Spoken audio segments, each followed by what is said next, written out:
tried as a private citizen to get my voices heard in Washington, right? They had recently had a panel to look into the cause of the financial crisis, right?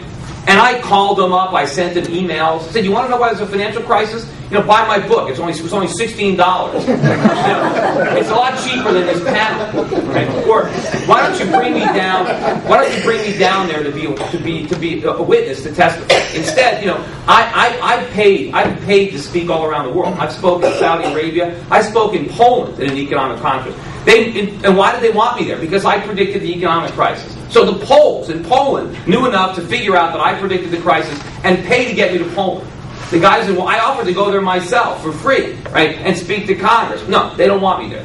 They only want the people who were completely blindsided by the economic crisis. They want the guys that helped cause the economic crisis. When it first hit, and they were talking about bailouts and stimulus, I was on national television almost every day. I was on Anderson Cooper 2 days in a row when they were talking about the TARP, saying to vote it down, saying to let these firms fail, that the country would be better off letting these guys go broke. We did not have to bail them out. A lot of people now are against the bailouts because it's popular, but who was against them back then? When they were popular. I know I'm running out of time here, but anyway, so the difference is I'm not a politician. I'm a businessman and I'm an economist. And I understand the problems that we have in this country, and I understand that they're made in Washington. They're not made on Wall Street. They're not made on Main Street. And we have a real economic crisis coming. If we keep stimulating, if we keep printing, if we keep bailing out, within a couple of years, we're going to have a currency crisis. And what that means is the dollar is going to collapse, and the cost of living is just going to run out of control. We're going to have inflation much worse than the 1970s. We're going to have sky-high interest rates. So if you think the economy is bad now, just wait a few years and you see how bad it's going to get.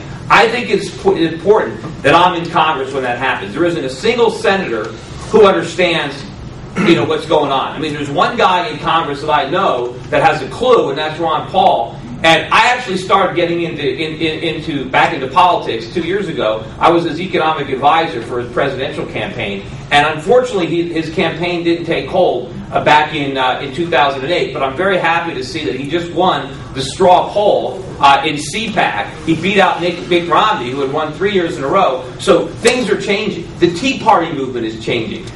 That really encapsulates everything that I've been saying for years. You can see that in the Tea Party. So I think I'm the guy to go to Congress and actually get this done. I'm not going to Washington to fit in, to get reelected. I don't even want to be elected initially. I'm only going there because the professional politicians have screwed it up. So I want to go there. I figure I got 6 years to turn the situation around, and I'm not going to stop until I do. So I'm not going to try to fit in. I'm not going to make friends with these guys. I'm going there to hold the Senate accountable for what they've done and persuade them to put the national interest above their political interest, and to stop looking for the expedient short-term solutions and actually do the things that need to be done. And then I can go back to my job in the private sector and give someone else a chance. Thank you.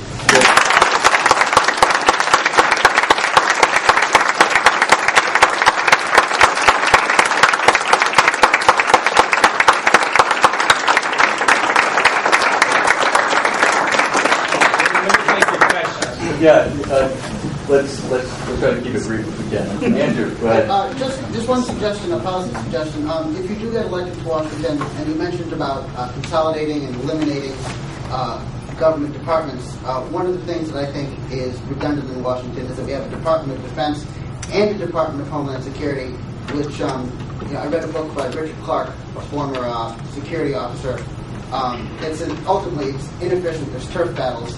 Can I just put it back into one department? Yeah, look, what is national defense but Homeland Security? That's what we're securing the whole land. That's the point of having national defense. Look, government tends to grow. We've got to stop them.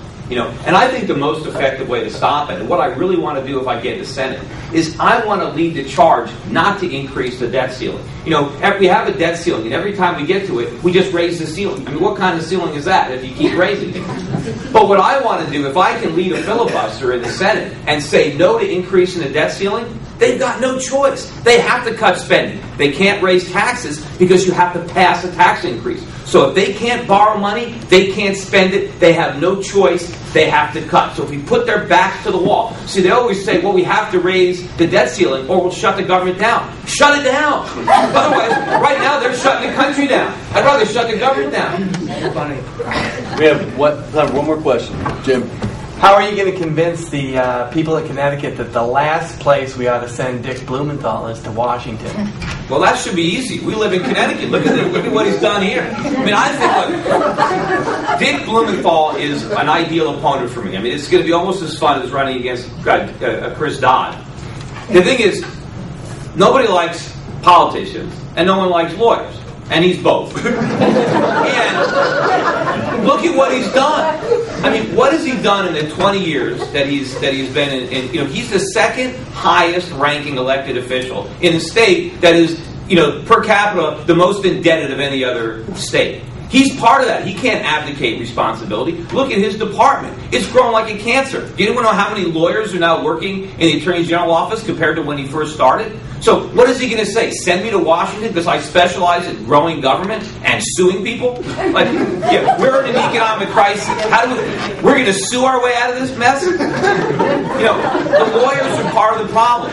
I mean, part of the problem is we need tort reform. I mean, you know how many frivolous lawsuits I got going on? You know, one of the biggest problems with employers is you're afraid to hire somebody because there's a million ways they can sue you, especially if you have to fire somebody.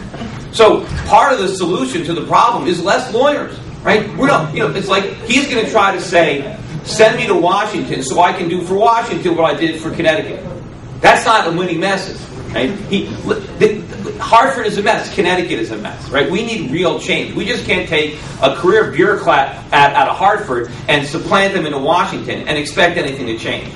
It's only going to change if you send somebody like me. Because believe me, I'm not going there for any other reason but change. The problem is you get a lot of Republicans who can talk the talk, but they can't walk the walk because in their hearts, they're politicians. And the minute they get to Washington, they like it. Right? They want to stay there. They like the power. They like the perks. And so you know what? They throw their principles out the door if they ever had any, and they act just like Democrats. That's not me. I don't want to go to Washington. I'd rather stay in Connecticut. My kid's in Connecticut. You know, I'm going to be commuting, you know, long commutes every weekend back to Connecticut so I can see my kid because I can't move him there because he lives with my ex. So, you know, this is not what I want to do. And so when I go there, it's not to sell out my principles. It's to bring those principles to Washington and make sure that everybody else who abandoned them gets them back. Because like I said, you know, I was disillusioned with the Republican Party a long time ago. I mean, I was a big supporter of Ronald Reagan. I had a poster of him in my college dorm when I went to Berkeley. Right? And you know, and the worst part was I'd bring girls up there at night and they would kill the mood. But, when George Bush Sr. came in, they lost me. The party lost me. And then I went libertarian, and now I'm back. Right? Because I want to change the Republican Party and bring it back to those roots that got me, and this is the way to do it. And maybe if I get there, I can, you know, I'm going to be in the same building as these guys. They're right down the hall. They can't avoid me. I can knock on their doors and get in their face and tell them how high the stakes are. And if you think I can talk here, imagine me in a filibuster.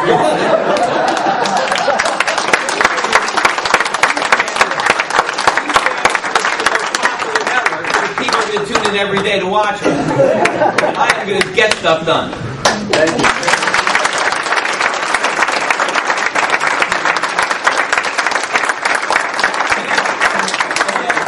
You know, I have a website, SchiffForSenate.com. You know, you can check it out. You can research me on YouTube or Google, and if you have any questions on the issues, just feel free to submit them. Thank you, Mr. Schiff. Appreciate it.